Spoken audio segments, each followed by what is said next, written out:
There are days in St. Mary Mead when the sun seems too gentle, the air too calm, as though the village itself were holding its breath.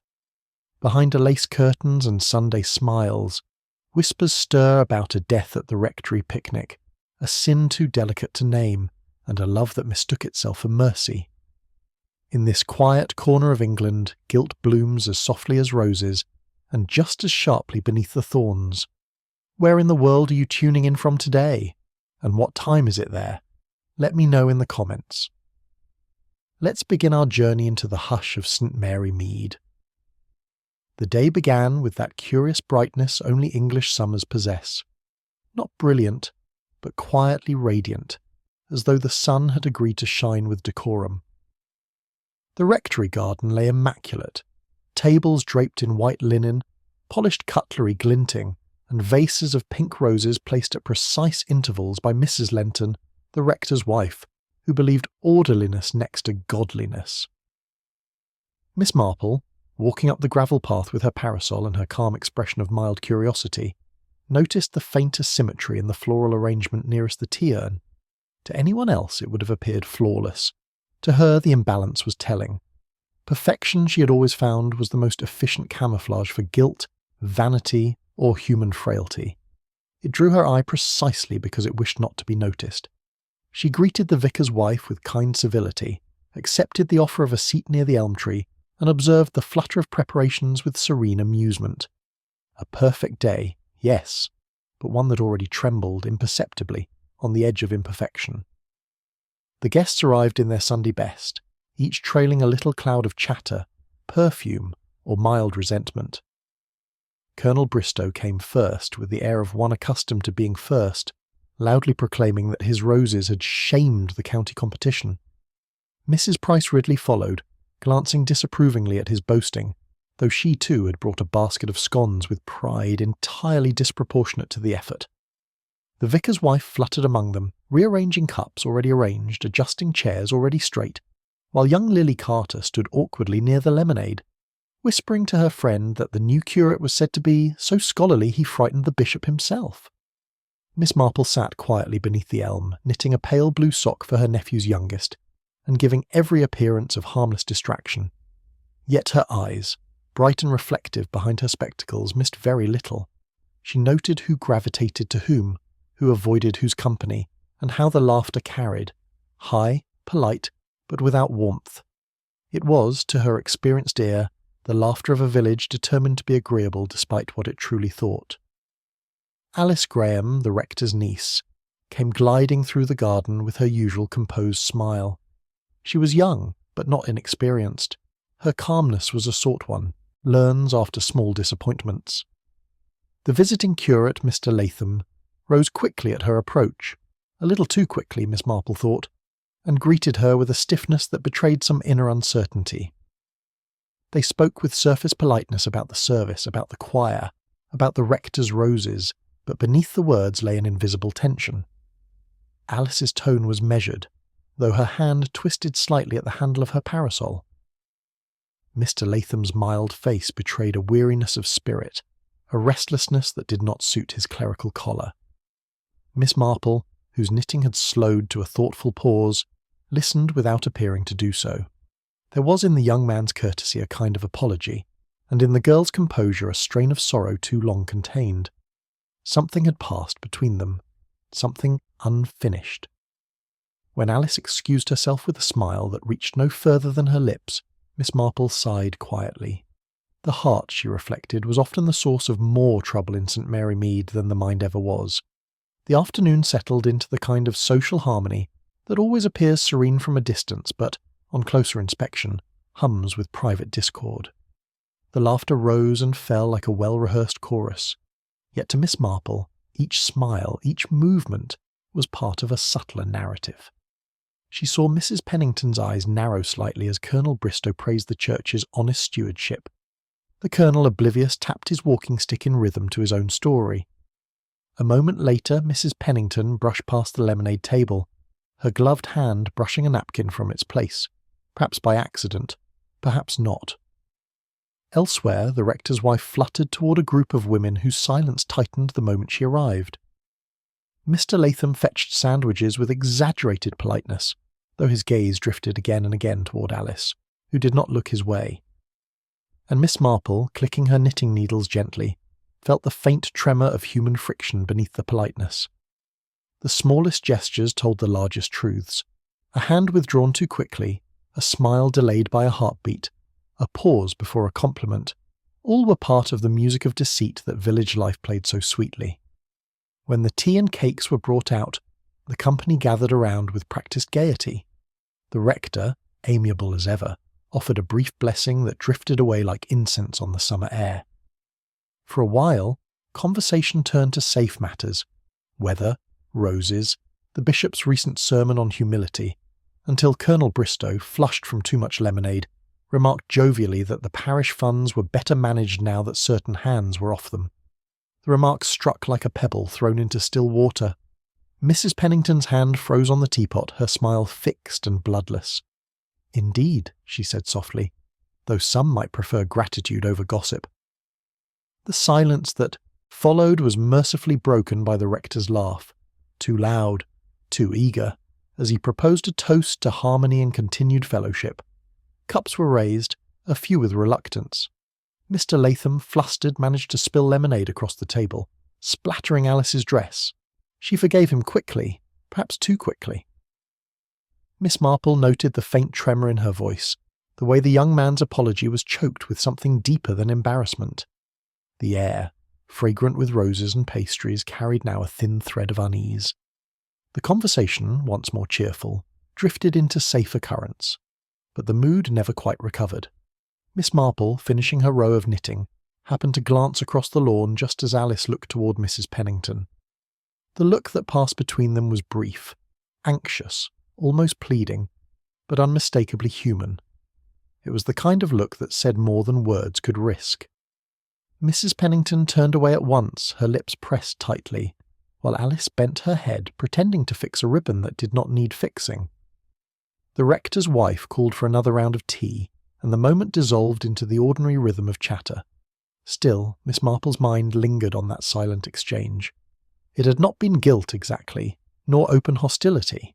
Something more complex, something like fear mixed with sorrow. She folded her knitting neatly into her bag and stood. The church bells began to toll in the distance, calm and measured.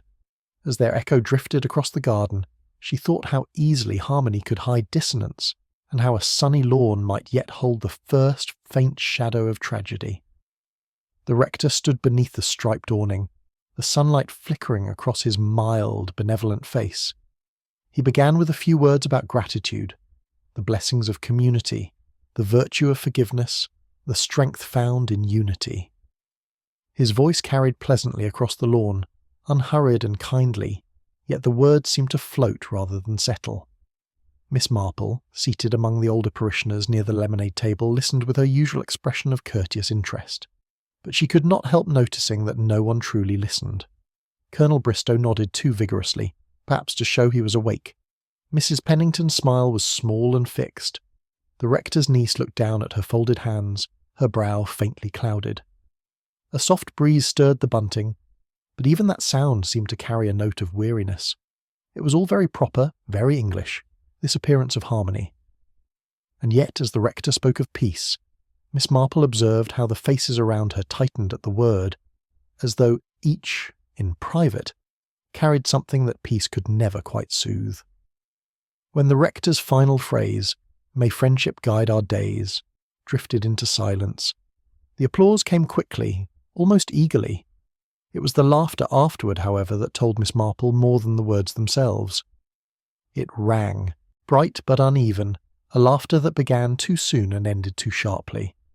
Mrs. Price Ridley clapped as though duty compelled her. Colonel Bristow chuckled a fraction too loud. The vicar's wife smiled at everyone in turn, but her eyes darted about anxiously, checking who was watching her smile back. Miss Marple, stirring her tea with quiet precision, reflected that harmony in St. Mary Mead had always depended less on goodwill than on omission. It was a fragile structure, held together by what people chose not to say, and what they carefully pretended not to know. The trick, she thought, was not to lie, but to remain pleasantly vague. The crowd began to move again, refreshed by the rector's blessing and the prospect of sandwiches. Miss Marple's mind had just wandered toward a particularly well-iced slice of sponge when Colonel Bristow, red-faced and satisfied with himself, raised his voice above the hum of conversation. "Well," he said cheerily, "at least the parish funds are safe these days. No more of that confusion we had under old Pennington, eh?" The remark fell like a stone dropped in clear water. Mrs. Pennington's cup halted mid-air. Her expression remained calm, but the colour rose slowly in her cheeks. "Indeed," she said softly. "How reassuring that is. Though one wonders what confusion you refer to, Colonel." Her voice carried the lightest tremor, sharp enough to draw attention, yet not sharp enough to be impolite. A faint, uneasy murmur followed. The Colonel blustered, laughed, and looked for support that did not come. Even the rector hesitated before offering a mild chuckle, meant to smooth things over. Miss Marple sipped her tea thoughtfully. She had long believed that tempers were rarely lost, only revealed. And Mrs. Pennington, for all her composure, had just revealed something deep and guarded indeed. From her shaded seat near the elm, Miss Marple watched the disturbance subside as gently as it had arisen.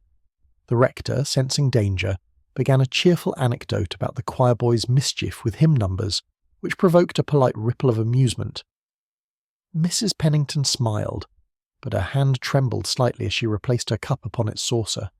The curate, poor boy, looked pale. His eyes darted from Mrs. Pennington to the rector's niece, then down to the ground, as though searching for safety. Alice, for her part, appeared engrossed in adjusting her glove, though her face had turned quite colourless. Miss Marple, her knitting bag resting upon her lap, found herself quietly tracing the invisible lines of connection between them all. Mrs. Pennington's tightly controlled anger, the curate's nervous agitation, Alice's quiet distress. Every garden party, she mused, contained its own moral geometry, lines of sympathy and resentment drawn as invisibly as the spider's web that trembles only when touched. And on that perfect summer afternoon, she sensed that something, or someone, had brushed that web at last. The sun grew fierce, pressing down upon the assembled guests until the laughter sounded thin and brittle. Miss Marple could feel the oppressive warmth in the air, the stillness between breaths. Even the wasps had grown sluggish, though one circled with stubborn insistence about the cakes. Mrs. Lenton, the rector's wife, attempted a light remark about the glorious weather, but her voice carried a strained brightness. Colonel Bristow wiped his brow and muttered about foreign heat. Mrs. Pennington fanned herself with her handkerchief, her gaze fixed on some private thought.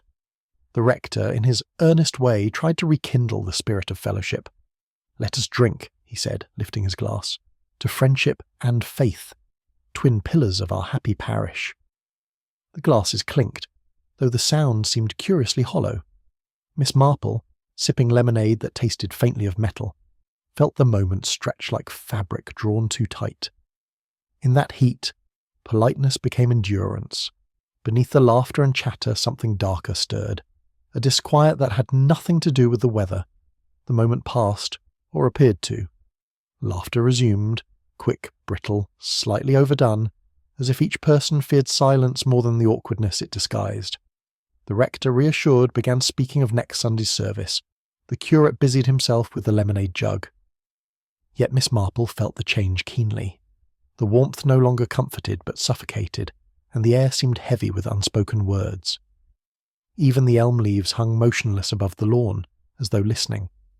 She looked at the faces around her, pleasant, familiar, ordinary, and saw in them that faint rigidity which follows a lie politely shared. Her intuition, that curious sixth sense born of years of observing others, stirred within her. It was not yet fear, only a knowledge that harmony so easily declared was rarely true. Something, she felt, had been set in motion, not loudly, but quietly, like a seed dropped into fertile ground. And as the laughter rippled once more through the garden, Miss Marple smiled her gentle, absent-minded smile, the one she always wore when she began to think in earnest.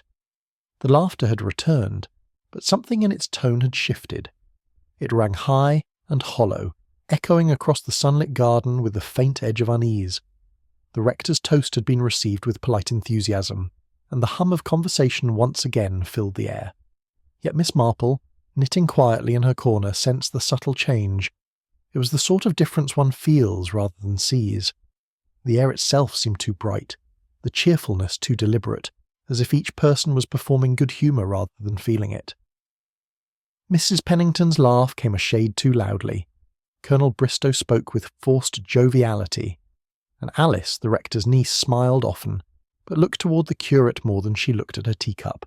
The sunshine, golden and unbroken, fell upon them all like an interrogation. Miss Marple's sharp eyes, half hidden behind her spectacles, moved gently from face to face. Harmony, she thought, could be a fragile fiction, one that required constant tending, like a fire that must not go out. And as she listened to the brittle cheer under the elm, she wondered which ember might burn first. It was Mr. Latham, the young curate, who brought Mrs. Pennington her drink. He came hurrying across the lawn, smiling nervously, apologising that the lemonade had been delayed. "So many hands offering help," he said with a little laugh. "One almost needs divine guidance to find the right glass." Mrs. Pennington, composed as ever, accepted it graciously, though she barely tasted it before setting it upon the table beside her. A faint buzzing near the urn drew a few glances upward. Someone mentioned a wasp, and laughter followed. Quick, uneasy laughter from those who feared such things. The rector's wife called for calm, assuring everyone it was only one of God's little creatures, but her tone betrayed irritation more than faith. Miss Marple, her finger still on the yarn, noticed how each guest's attention moved toward the sound and away again, a small distraction, yet curiously well timed. She thought little of it then, except that the curate seemed unusually relieved when the matter passed. It was not until much later that she recalled the moment precisely, the misplaced apology, the untouched glass, and the innocent talk of a wasp that no one had really seen. The moment came with dreadful suddenness. A sharp cry, not loud but startling in its clarity, cut through the lazy warmth of the afternoon. Chairs scraped, cups rattled, a parasol fell. Mrs. Pennington had risen halfway from her seat, one hand clutching at her throat, the other groping helplessly for the tablecloth. "Good heavens!" exclaimed someone, and the words were echoed in various pitches of alarm. The vicar's wife ran forward. Colonel Bristow muttered something about the wasp, and the curate froze where he stood, white to the lips. Miss Marple did not rush. She moved deliberately, her keen eyes recording what panic blurred for others, who came near, who hung back, who turned away altogether. Mrs. Pennington's face was ashen now, her lips parted, her breath coming in short, uneven gasps. A few moments later she slumped sideways, her cup shattering upon the grass. Alice uttered a stifled cry, but it was the rector who reached her first, trembling, calling for the doctor. Through the rising commotion, the shouts, the frightened murmurs, Miss Marple's gaze fell upon the small, bright patch of lemonade soaking into the ground. Even in the confusion, it seemed to her an oddly vivid stain. Dr. Haydock arrived from the far end of the garden, where he had been discussing chrysanthemums with Mrs. Price Ridley. His face, usually good-humoured, was now grave with focus. He knelt beside Mrs. Pennington and with brisk professionalism checked her pulse, her pupils, her breathing. His verdict came in short, certain phrases. Sudden reaction, perhaps a wasp sting. Nothing to be done. The rector stood beside him, pale and stricken, his hands clasped in prayer. Around them, the laughter and chatter of the moments before had evaporated into horrified silence. A single spoon clinked against a cup, and then stopped. "Please," the doctor said quietly, "give her air. No crowding." The group fell back, murmuring in low voices. The curate turned away altogether, his shoulders rigid. Miss Marple, standing a little apart, watched the doctor's hands. Steady, precise, but unable to save. When Mrs. Pennington's last shallow breath ceased, the rector's wife began to sob softly, the sound small and pitiful beneath the endless, pitiless sun. The rector murmured a prayer for mercy, his voice quivering on the final word, and through it all, Miss Marple remained silent, her eyes fixed not on the lifeless woman, but on the cup still lying near her feet, unbroken but empty. It did not take long for the whispers to begin. Grief in St. Mary Mead was always brief, propriety demanding that curiosity take its rightful turn. As the doctor conferred quietly with the rector, small knots of conversation formed like mushrooms after rain. "So sudden," said Mrs. Price Ridley, shaking her head. "I heard she was frightfully allergic." "Poor soul," murmured another. "I saw the wasp near her hand myself." No, it was by the jam tarts," insisted a third. Miss Marple, who had drifted among them with gentle purpose, listened to each account, her questions mild, her tone sympathetic. Yet the answers did not fit. Everyone remembered a wasp, yet no one had seen it sting. The details shifted with every retelling, as though the story itself sought to make sense of what the eyes had not truly seen. A faint unease stirred within her. Human memory, she knew, was both treacherous and revealing. It lied most when it feared the truth. She looked toward the lemonade table, where the rector's niece now stood alone, her face pale and fixed. The glass she had used earlier was gone. The one Mrs. Pennington had received remained where it had fallen. The body was carried gently into the rectory, the guests dispersing in subdued, anxious clusters. Some whispered prayers, others theories. All looked relieved to be leaving the scene. Only Miss Marple lingered, moving slowly toward the deserted table. The tablecloth fluttered faintly in the breeze. A half-filled glass sat there, the condensation sliding down its side. Beside it lay a folded handkerchief, plain linen, faintly scented but not monogrammed. Miss Marple's hand hovered over it, her mind cataloguing without conclusion. The missing glass, the untouched cake, the curate's pallor, the niece's trembling smile. The sunlight still burned, bright, but its warmth no longer comforted.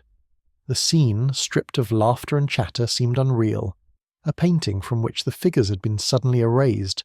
She turned toward the rectory, where the door had closed softly behind the men carrying the stretcher, and felt the weight of something unseen pressing upon the quiet. Death had come quietly to the picnic, as death so often did, through the smallest, most ordinary of things. And though the villagers would speak of wasps and misfortune, Miss Marple knew better. In her experience, accidents were rarely so perfectly arranged. The late afternoon sun slanted through the lace curtains of Miss Marple's sitting room, casting delicate patterns upon the carpet. Her teapot sat cooling beside her, untouched save for a single cup. She had poured it out of habit, as one does when something comforting is needed, yet the tea had long since lost its warmth, much like the easy civility of the day's gathering. She sat very still, her mind wandering not in agitation, but with the calm precision of a knitter counting stitches. The memory of the untouched lemonade glass came back with uncomfortable clarity, followed by the echo of forced laughter and the rector's trembling benediction.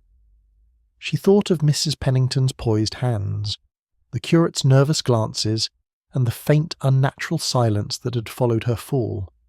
It was a curious thing, she mused, how tragedy often left behind not noise but quiet, a silence so deep that it seemed to absorb sound rather than release it. Miss Marple took another sip of now lukewarm tea and murmured softly to herself that people rarely notice silence, unless they had something to hide from it. She reached for an envelope lying upon her writing desk, an old one from a gardening society, its back conveniently blank. With the stub of a pencil, Miss Marple began to draw. A table, a tray, 6 glasses, one handkerchief fallen to the ground. She frowned thoughtfully, her pencil hovering over the sketch. There had been something faintly wrong about the arrangement, something not quite fitting the innocent scene of summer gaiety. The lemonade glasses had not been evenly spaced. One had been placed further to the left, as if nudged aside. And the handkerchief? Yes, that had been found between the urn and the fallen cup, where no lady, however clumsy, would have dropped it by accident. It was not evidence, of course, merely observation. But Miss Marple had lived long enough to know that the world's great dramas often turned upon small domestic misplacements. A teacup on the wrong saucer, a letter tucked into the wrong drawer. Her fingers paused over the paper. The arrangement, she realized, spoke not of chance but of purpose, and though she could not yet name whose purpose it was, she felt certain it had been guided by a trembling, guilty hand. The front gate creaked just as Miss Marple had expected it might. Few events in St. Mary Mead escaped Mrs. Price Ridley's instinct for being first upon the scene of conversation. She entered with a face suitably grave, though her eyes sparkled with that unmistakable brightness that comes of knowing something others do not. "My dear Miss Marple," she began, "such a dreadful business. So sudden, so, well, final. One might almost say providential, though of course one shouldn't." She sighed with delicate relish before continuing. "I hear there had been some unpleasantness about the church accounts. Mrs. Pennington was most particular about figures, and you know how men dislike that sort of vigilance." Miss Marple nodded sympathetically, pouring fresh tea with the patience of one accustomed to being a confessor. The widow leaned forward, lowering her voice. "And between ourselves, I've heard whispers that her late husband's affairs, financial, I mean, were not quite settled. Something about an insurance policy, or was it a letter? One never knows what might resurface." Miss Marple murmured assent, though her attention drifted not to the words but to the hands clasped over Mrs. Price Ridley's handbag, restless, eager, betraying a kind of nervous delight in tragedy. Some people, she reflected, were nourished by calamity much as roses were by compost. By evening the village was alive with speculation. The grocer's boy declared he'd seen the wasp himself, a great brute of a thing, black as tar. The butcher's wife claimed that Mrs. Pennington had received a visitor 2 days prior. A man in a dark coat, not local, I'll swear to it. And at the post office, Miss Crampton confided that the vicar's maid had been muttering about a missing letter, and a right fuss in the rectory. St. Mary Mead, that peaceful English microcosm, pulsed with gossip disguised as concern. Doors opened an inch wider for conversation, curtains twitched more frequently. People spoke in low tones of fate, misfortune, and how fragile some constitutions are, but their eyes glittered with curiosity. Miss Marple, walking slowly down the high street to fetch bread, caught fragments of these murmurs without appearing to listen. She noted the pattern forming, how facts blurred at their edges, how a tale once told became embroidered by each retelling. By the time she reached her gate again, the wasp had grown as large as a sparrow in village imagination, and Mrs. Pennington's death had acquired all the ingredients of a mystery, save, of course, the truth. It was nearly dusk when the rector arrived, his usually serene expression replaced by something almost boyish in its discomfort. He declined the offer of tea, "Too many cups already today, my dear Miss Marple," and sat instead by the window, fidgeting with his hat. "It's been a terrible shock," he began, voice unsteady, "to think that such a thing should happen at our own garden party. Poor woman, and such a pillar of the parish too." His words were carefully chosen, but his tone betrayed unease. Miss Marple folded her hands and listened. He spoke of Dr. Haydock's conclusion, a tragic allergic reaction, nothing more, and of the police's disinterest in pursuing further inquiry. Yet his voice caught slightly when he said, "It was no one's fault, of course," and Miss Marple, whose mind was as sensitive to moral tension as others' ears are to music, noted the crack in his composure. Before leaving, he paused at the door. "You don't think... I mean, surely it couldn't have been anything deliberate." His eyes searched hers, pleading for reassurance. Miss Marple gave a kind smile that revealed nothing. "My dear rector," she said gently, "I have found in life that deliberate acts are often the least deliberate in appearance." After he left, Miss Marple remained by the window, watching as the last light faded from the garden.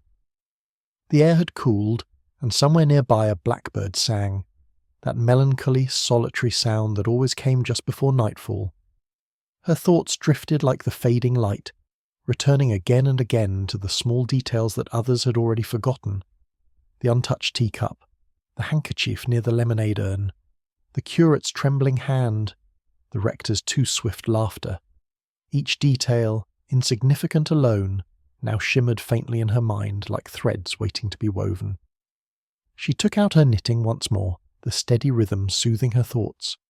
With every stitch, the shape of something, faint, elusive, yet deliberate, began to form in her imagination. There was guilt somewhere in this pattern, though it hid behind manners and prayer. As dusk deepened to night, Miss Marple laid her knitting down and looked toward the darkened village.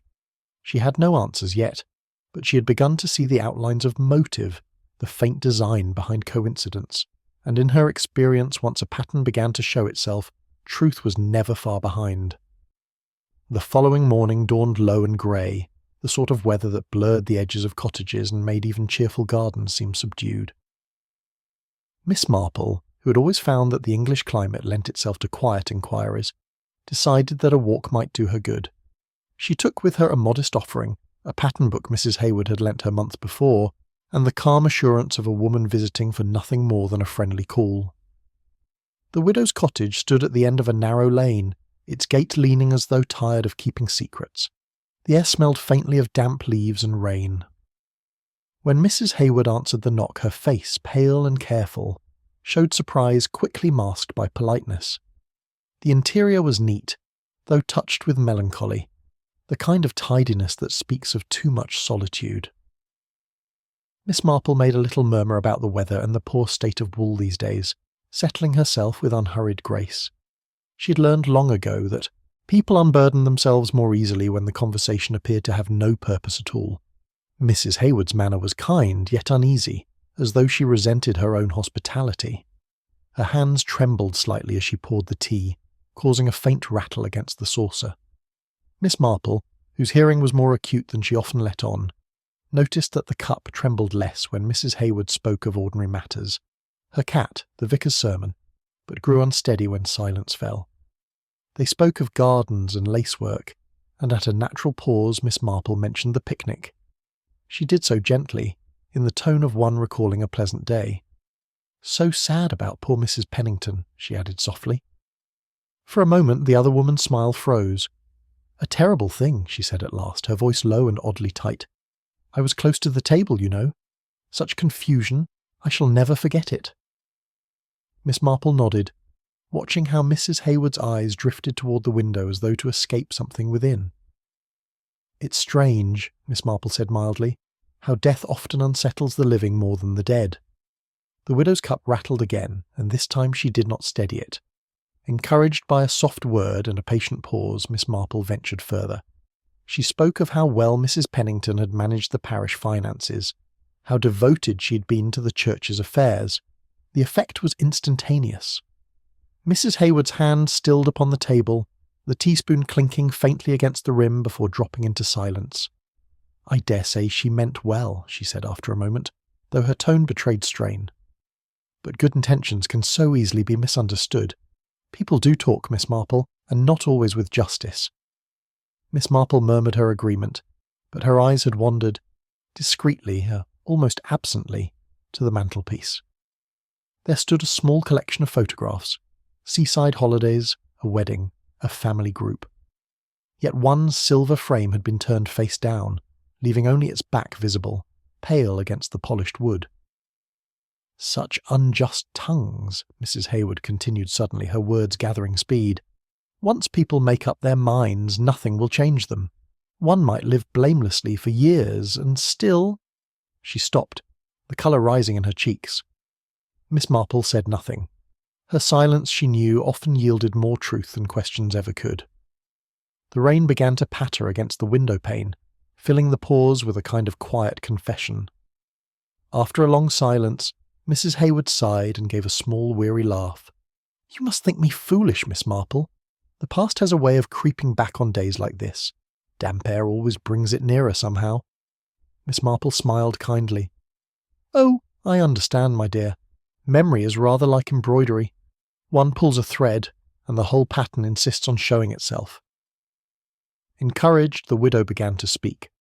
She told of her youth, of the quiet happiness she had once expected, of a man, a young clerk, earnest and kind, to whom she had been engaged. It was all settled, she said softly, until one day he wrote that he must break it off. A misunderstanding, he said. A letter I had never sent, words I had never spoken. And then he married someone else. Her eyes dropped to the cooling teacup, her fingers tracing its edge. I met her only twice afterward. Mrs. Pennington she became, so self-assured, so certain of her place. I dare say she pitied me. Miss Marple listened without judgment, though in her heart she recognised the old indelible hurt in the widow's voice, the sort that time dulls but never quite forgives. The quiet of the room deepened, filled only by the faint ticking of a clock. Mrs. Hayward spoke more freely now, her composure fraying like lace worn too thin. He said I'd written to him, cruel words, accusing him of unfaithfulness. But I wrote no such letter, Miss Marple. Someone must have wished it so, and he believed it. Her voice shook, the bitterness too old to hide. There were others, you see. Someone who wanted him free. Someone who whispered that I was vain, scheming, unsuitable. Lies travel faster than truth, and I was too proud to chase them. She smiled faintly, but the smile broke almost at once. He died before the war ended. I never saw him again. But she lived on, and sometimes I thought she might remember what she had done. Miss Marple waited a moment before speaking. It must have been very hard to forgive, she said gently. Mrs. Hayward's eyes met hers. Forgive? She repeated, her hands trembling in her lap. I told myself I had, but there are some things that forgiveness cannot quite smooth away. Outside, the drizzle had turned to rain, soft, persistent and unending. When Miss Marple took her leave, the rain had thinned to a mist. Mrs. Hayward stood at the doorway, polite once more, her face composed yet oddly vacant, as though part of her still lingered in the past she had just spoken aloud. Miss Marple paused by the garden gate. A single withered rose drooped among the few still in bloom, its petals darkened by the wet. She regarded it thoughtfully, feeling a familiar melancholy rise within her, that sympathy for human sorrow which was both pity and warning. Grief, when left unattended, she thought, does not fade. It merely alters its shape, becoming something quieter, more dangerous. She walked slowly homeward, her mind turning over what she had heard. A false letter, a broken promise, a life soured by deceit, and now a death. It was not proof, merely pattern.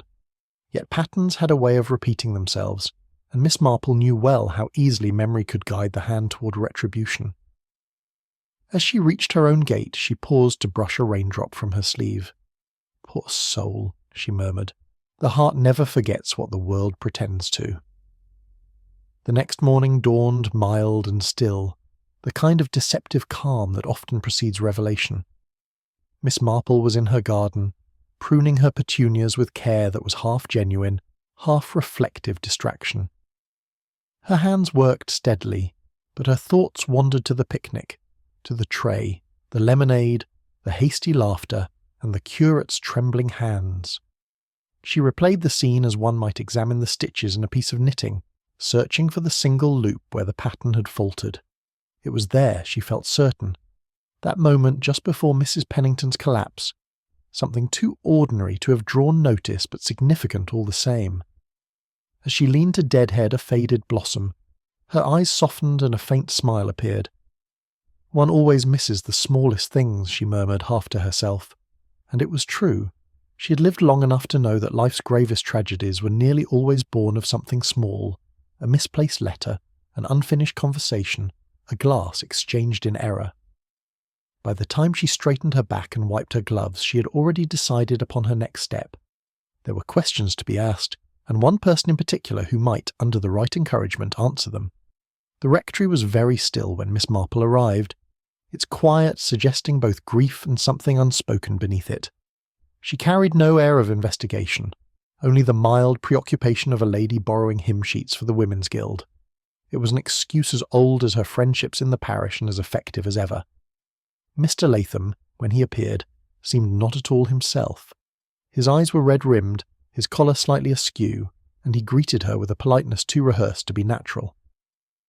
He thanked her for her condolences, insisted he was bearing up, and managed to drop a small stack of salters while speaking.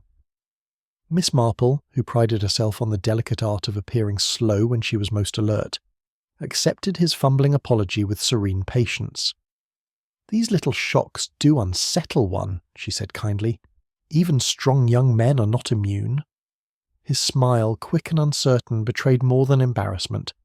There was guilt in it, or fear, or perhaps both. She watched as he fussed with a paperweight that needed no adjustment, his fingers restless and pale.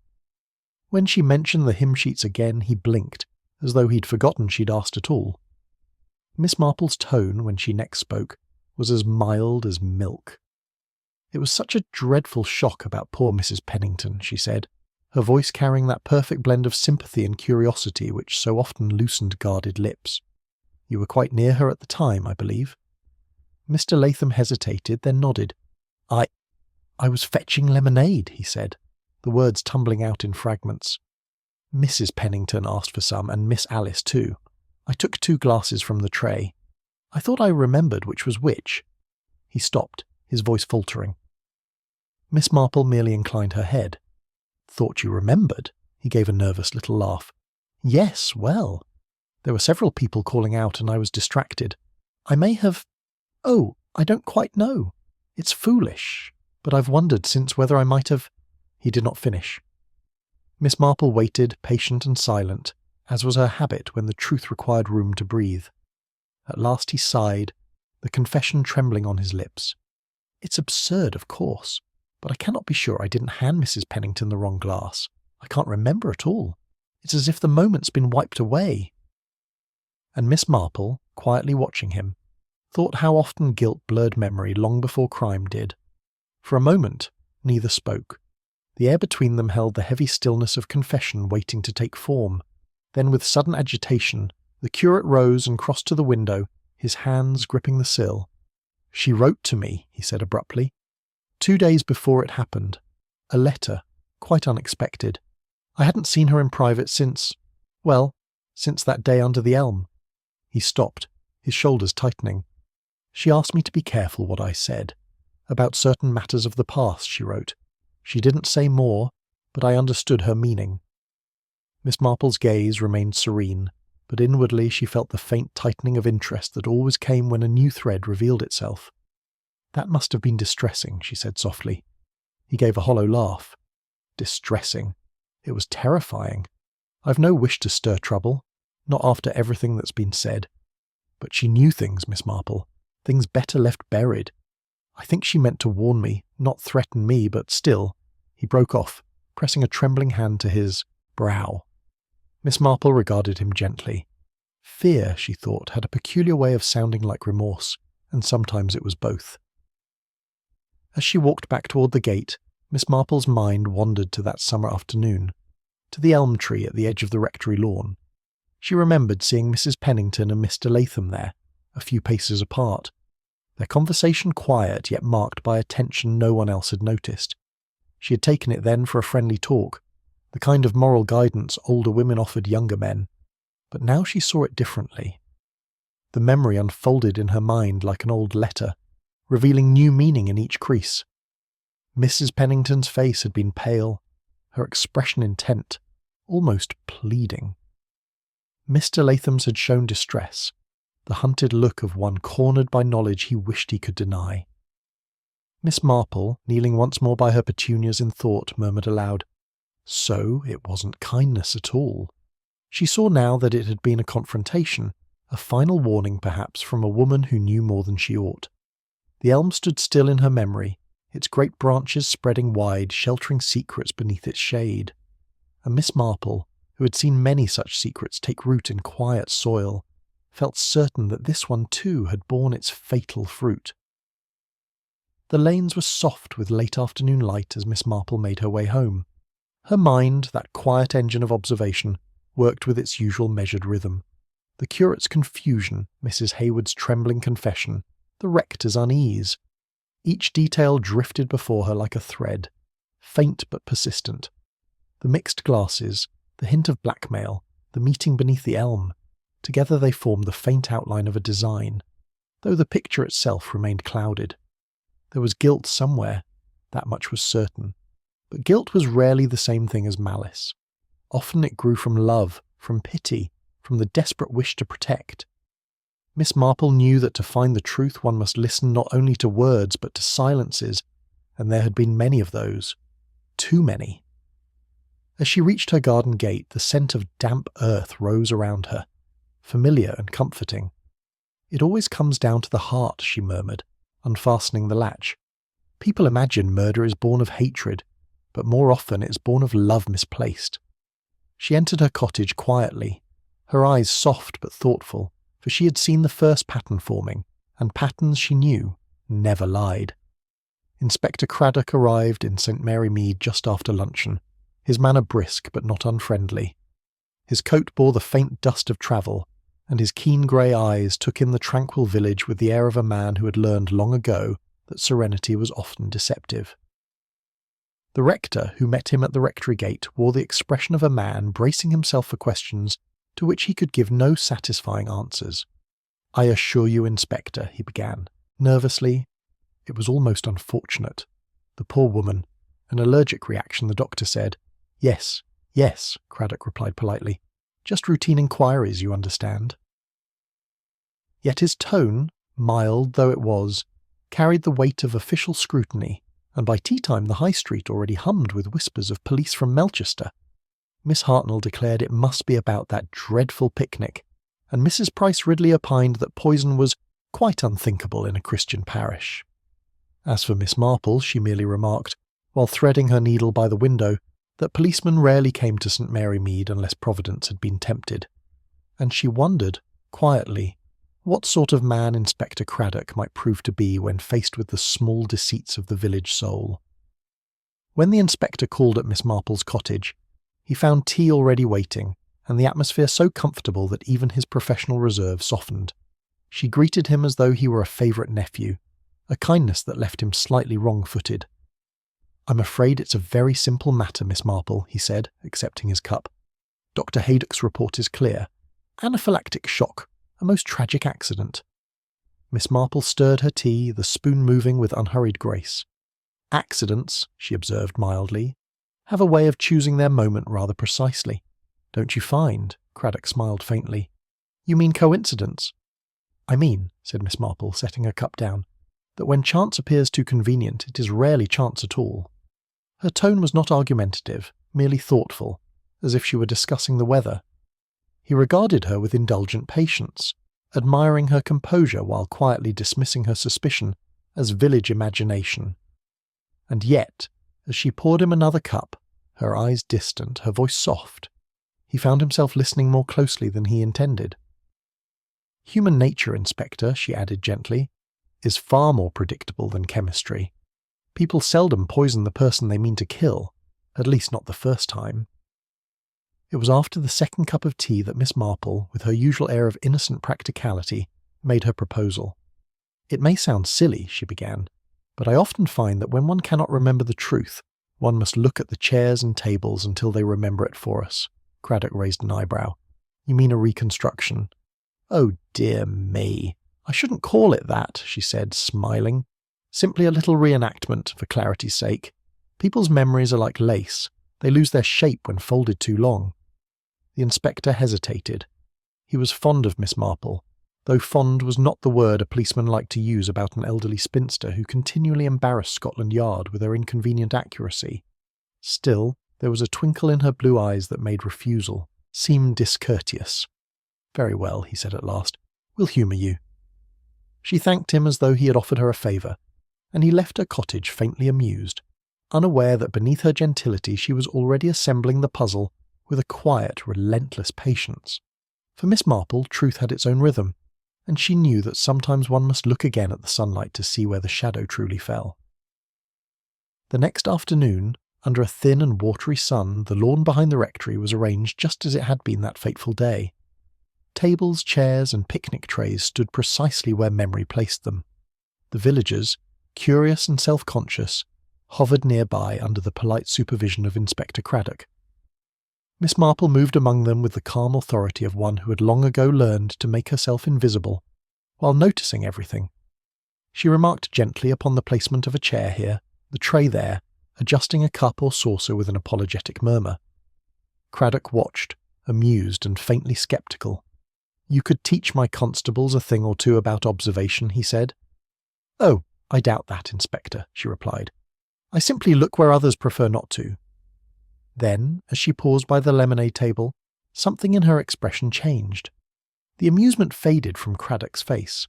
Her gaze had sharpened, not coldly, but with the quiet intensity of someone recognizing a truth too long ignored. "Curious," she murmured, almost to herself. "How a few inches this way or that can decide whether a person lives or dies." And though her voice was calm, Craddock suddenly felt the pleasant domesticity of the afternoon give way to something colder, more precise, the nearness of revelation. They stood beside the table now, the lemonade glasses gleaming faintly in the afternoon light. Miss Marple's hand hovered over the tray.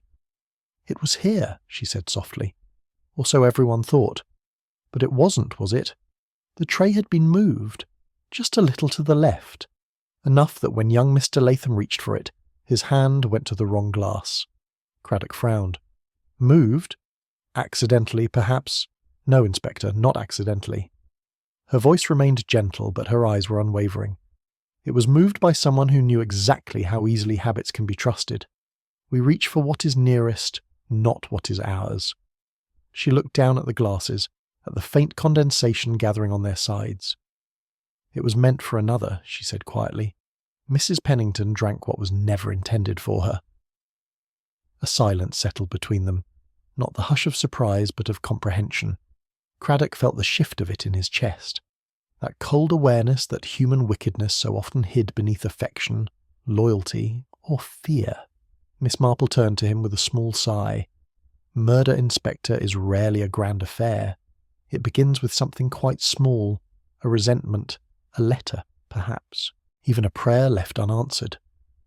For a long moment Inspector Craddock said nothing. The hum of the afternoon seemed distant, unreal. A bee droning somewhere near the hedge, the faint rustle of grass underfoot. He studied the elderly woman beside him, her lace gloves folded neatly in one hand, her expression calm as still water. "You're certain?" he said at last. Miss Marple smiled faintly. "Certainty is a dangerous word, Inspector. But yes, I am sure enough to feel sorry for the one who meant to kill, and sorrier still for the one who died in their place." He exhaled slowly, glancing again at the harmless-looking glasses. The sunlight slanting through the elm branches, threw shifting patterns across the table, like the fleeting shadows of guilt itself. "She wasn't meant to die," he murmured. "No," said Miss Marple softly, "but she did, and that, I think, will weigh far more heavily upon the living than any verdict you may pass." The inspector turned toward her, but she had already begun to walk away, her step slow and measured. There was no triumph in her bearing, only that quiet gravity which comes from understanding too much about human sorrow.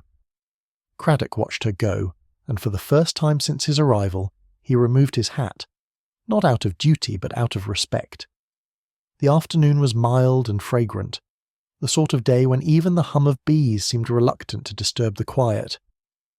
Miss Marple sat in her garden with a small table before her, 2 cups, 1 pot, and the faint scent of roses drifting through the air. When Alice appeared at the gate, she looked younger than her years, pale and finely composed, though her eyes betrayed the restless flicker of sleepless nights. "My dear," Miss Marple said kindly, "I thought a little tea might do us both good." Alice smiled with an effort. "You're very kind, Miss Marple."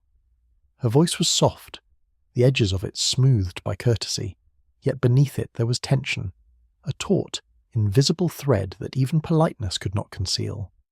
They spoke of small things at first. The church bazaar, the vicar's new sermon series, the melancholy beauty of late summer.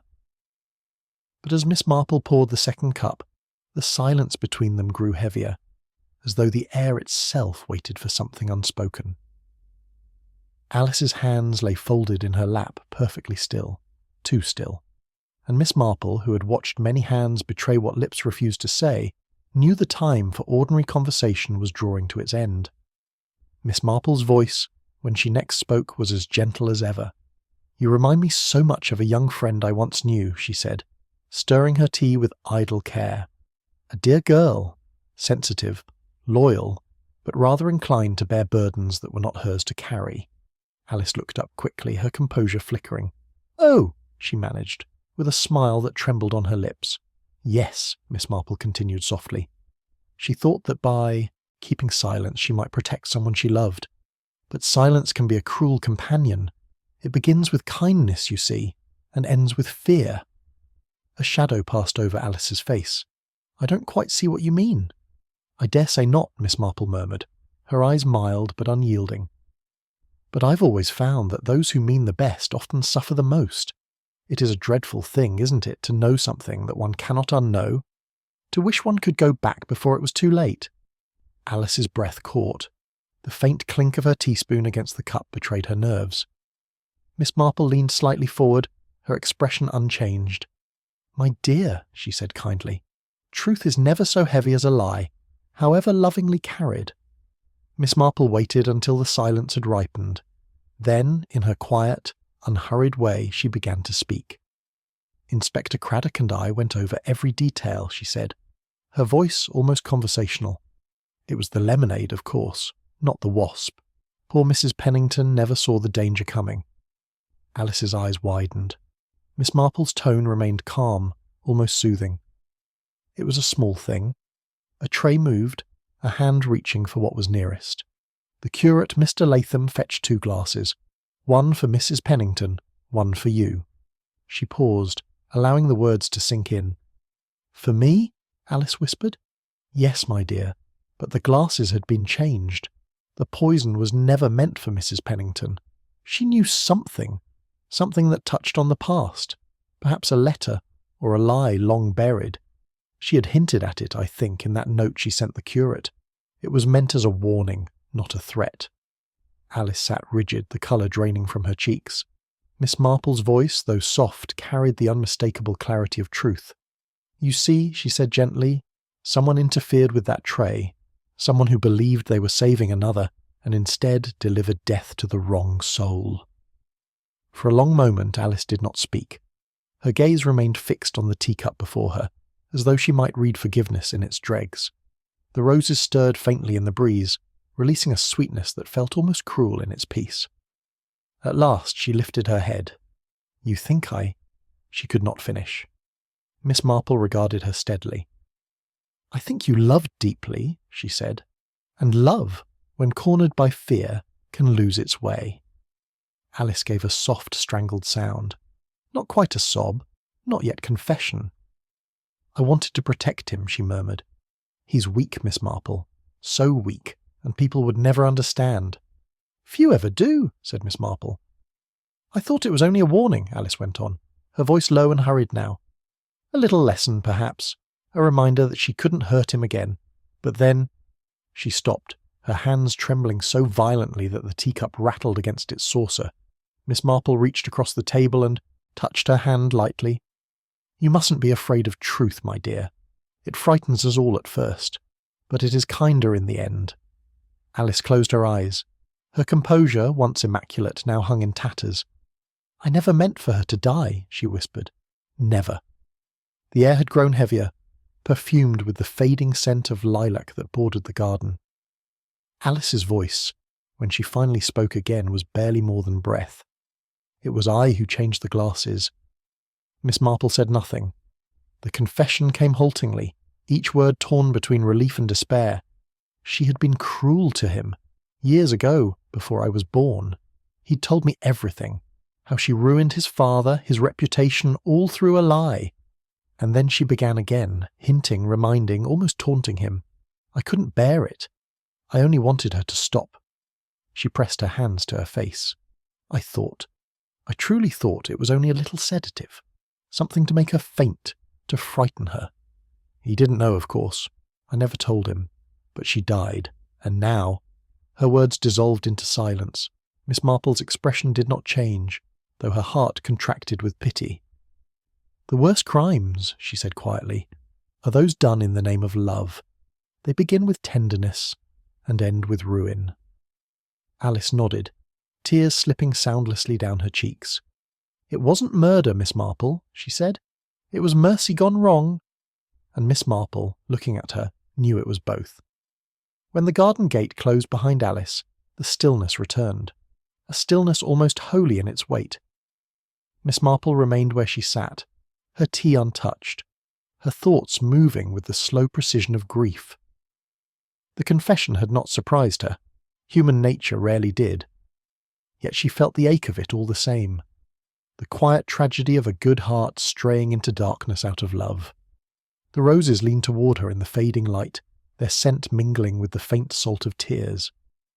She thought of the curate, still ignorant of the protection that had destroyed another's peace, of the girl bound forever to a mistake born of devotion, of Mrs. Pennington, whose own cruelties had reaped a gentler vengeance than she could ever have imagined. Sin and virtue, she reflected, were often twins, born of the same impulse, divided only by consequence, and mercy, in its truest form, seldom walked hand in hand with justice. As the church bells began to toll for evensong, Miss Marple rose slowly. She gathered the untouched cups, her expression calm once more. The world, she thought, would go on exactly as before, but somewhere, quietly, forgiveness had begun its patient work. Morning came pale and subdued, as though the very air of St. Mary Mead felt weighed down by conscience. The church bells rang, but their sound seemed hollow, carrying not devotion but discomfort. Curtains stirred along the high street as faces peered out briefly, each pretending not to watch, each knowing precisely what the others were thinking. The truth, or some softened version of it, had already woven itself into the fabric of the village. No one spoke of poison, of glasses, of guilt. Yet the silence itself told all. It was a silence laced with embarrassment, pity, and the faint thrill of scandal held too close to the heart. Miss Marple, passing the post office with her basket, exchanged polite greetings. No one asked questions outright. No one needed to. They all knew, in that strange intuitive way small villages know, that sin had brushed their circle, and that forgiveness, though preached, was not easily practiced. She paused by the baker's window. Her reflection blurred in the glass, and thought how swiftly a moral storm could pass through even the most peaceful of places, leaving behind not wreckage, but shame. The church was unusually full that Sunday. People came not from faith, but from curiosity and a nervous sense of duty. The rector stood at the pulpit, pale beneath the coloured light of the window, his voice trembling with the effort of control. He spoke of compassion, of the frailty of human hearts and the folly of judgment. His words, though calm, trembled at their edges. When we speak of forgiveness, he said, we speak not of condoning sin, but of understanding weakness. For who among us is without error? There was a hush when he paused, and the rustle of hymn books seemed suddenly intrusive. He did not announce his resignation, but it hung in every word, in every strained syllable of his prayer. The congregation listened with eyes lowered, unwilling to look at him, unwilling to meet one another's gaze. Miss Marple sat near the back, her gloved hands folded, her gaze steady. She saw in the bowed figure before the altar not a clergyman, but a father broken by love and circumstance, a man seeking absolution not from heaven, but from the human eyes that refused to grant it. When the final hymn faltered and faded, no one applauded. They only left in silence. In the days that followed, St. Mary Mead divided itself with delicate precision. Some spoke of the rector's niece with whispered condemnation. A young woman too clever by half, they murmured. Others, more compassionate or more fearful, declared that she had suffered enough and that it was all very tragic. Gossip in the village rarely shouted. It preferred to whisper, to sigh, to dress itself as moral concern. Mrs. Price Ridley, having recovered her strength of opinion, said that such things simply didn't happen in decent parishes. Miss Hartnell disagreed with vigour. She found it a warning about the dangers of keeping things too close.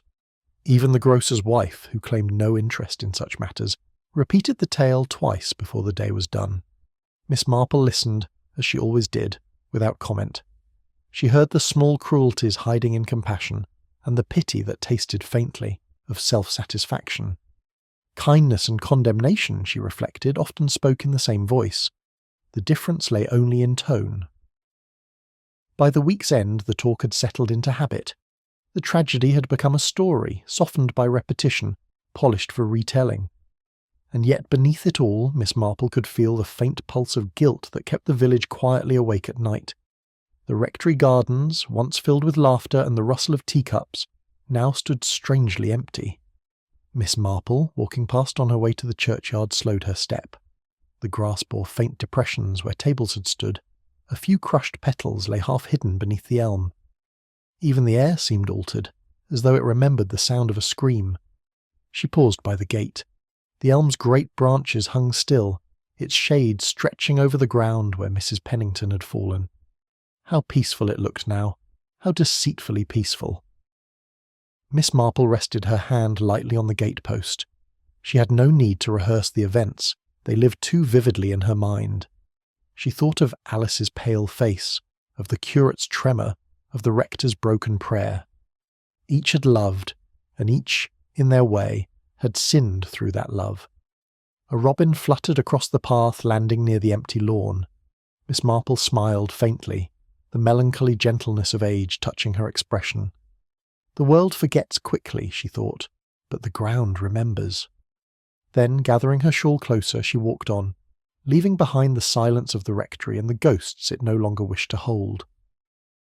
The lane was quiet, lined with hedgerows heavy with late summer berries. Miss Marple walked slowly, her mind turning over the pattern that human hearts so often repeated. Love, she thought, was a curious thing, so radiant at first, so easily shadowed by fear. Alice had acted out of devotion, not malice, and yet the harm she caused had been irreversible. Miss Marple had seen it before, in friendships broken, in families divided, in the strange cruelties that grow from affection misunderstood.